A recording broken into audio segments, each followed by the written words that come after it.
Hello guys, welcome back, and today I'm going to show you how to merge multiple Word files to become one. But before we start, subscribe to this channel and to like this video. Alright, so in front of me I've got 3 elephant fact files open in Word, but I want to be able to open up all of them by just opening up one Word document, and this is how you do it. So first you need to just make sure it's all open, press File, open up an entirely new document by going New, Blank Document. And here we need to go to Insert, Object, click downward arrow, click Text from File. And here you need to highlight all the documents you want to be put together. So here I've highlighted all my fact file documents.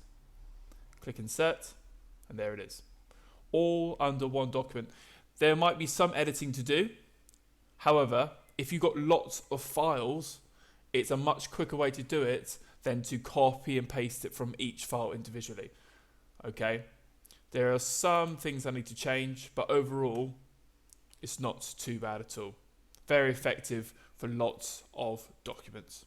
It's as easy as that, guys. I'll see you next time.